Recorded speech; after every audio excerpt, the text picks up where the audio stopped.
Kulanti wacan oo wanaagsan saaxiibayaal, meel kasta aad dunida ka joogtaan, halka aad nagala socotaan waa channelka Fandoor Media oo aalaba idiin soo gudbiya barnaamijyo xiiso leh, warar iyo warbixino. Maanta barnaamijkeena waxaan kusoo qaadanaynaa dagaalka Lii Caate iyo Muniir ka dhex dhacay, muxuu salka ku hayaa, iyo khilaafka soo kala dhex galay Lii Caate iyo Muniir maxaa sababay. Intaan u guda galin barnaamijkeena, fadlan walaal macaan markii kugu horreysay channelkeena aad soo booqato, subscribe saaro, gambaleekana furo si ay kuu soo dhacaan waxyaalaha aan soo gelin markasta. Haddaad horey noola joogtaan muuqaalkan like saar, una sii share gare asxaabtaada.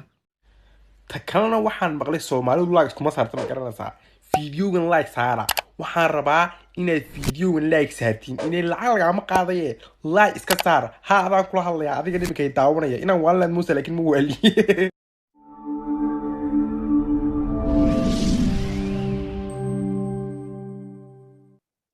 waxay ahayd saaxiibtinimo ku bilaabatay daacadnimo, kalgacayl iyo isku helin xaalad kasta oo adag oo labadan saaxiib soo marta.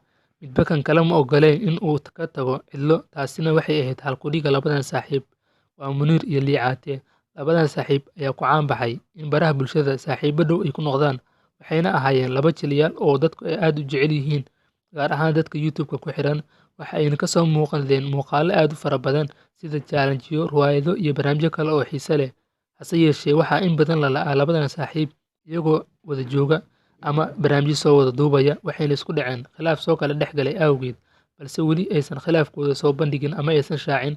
Taasina waxay caddeynaysaa in saaxiibtinimo weyn ay isku hayaan labadan qofood ama Lii Caate iyo Muniir. Inta badan waxaa dhacda in marka dadka caanka ah ay isku dhacaan ama isqoomaan, ay baraha bulshada isku mariyaan hadallo xanaf leh oo la isugu jawaabayo midba kan kale oo ugu jawaabayo, balse arrintaas ma aysan dhicin. Lii Caate iyo Muniir midba midka kale waa uu ka gaabsaday in uu hadal xanaf leh hawada u mariyo. Taasina waxay dhabbada u sii xaaraysaa in labadan qof qadarin ay isku hayaan, mar haddii saaxiibtinimadoodu burburtay, qadarintiina ay weli jirto. Waxaa maalmihii ugu dambeysay dadyo badan oo ku xiran social media ama YouTube-kooda, gaar ahaan Muniir iyo Lii Caate, ay isweydiiyaan qaybta commentigan ay ku qoraan maxaa ku dhacay saaxiibka. Midba kan kale la weydiiyo maxaa ku dhacay saaxiibka, aad barnaamijyada quruxda badan soo wada duubi jirteen, isla soo sameeyay barnaamijyo xiiso badan. Taasina way ka gaabsadeen inay isla soo sameeyaan muuqaallo, sababtoo ah waa dad khilaaf soo kala dhex galay ama isku dhacay. Dagaalkaana weli ma aysan shaacin labadan qofood, midba midka kalena waa uu ka gaabsaday. Saaxiibtinimada Lii Caate iyo Muniir waxay tusaale cad u ahayd dadyo badan oo saaxiibtinimo sheegta, waxayna tusaale ahaan usoo qaadan jireen saaxiibtinimadii Lii Caate iyo Muniir.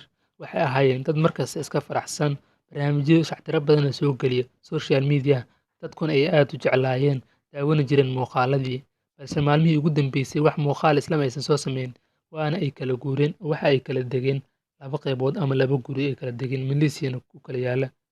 Sababtaas waxay ku sheegeen Lii Caate oo ka hadlay in xaaskiisa ay u soo socoto imaanaysana, taasina waxay noqotay wax kama jiraan oo 2 bil iyo ka badan waxa uu degan yahay keligiis guri. Taasina ma aysan dhicin Lii Caate iyo Muniir in labadooda muddo aad saas u kala badan ay kala maqnaadaan.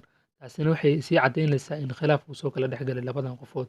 Ma cadda halka uu ku dambeyn doono mustaqbalkooda saaxiibtinimo ay soo wadeen muddo dhowr sano ah, laga soo bilaabo Nairobi ilaa Malaysia, lamana filayo in barnaamijyadii quruxda badnaa ay soo wada geli jireen labadooda ayagoo wada jooga in ay sii socon doonaan, sababtoo ah hal qof keligiis wax ma qaban karo oo gacmo wadajir bay ku gooyaan, ay Soomaalidu horey ugu mahmahday.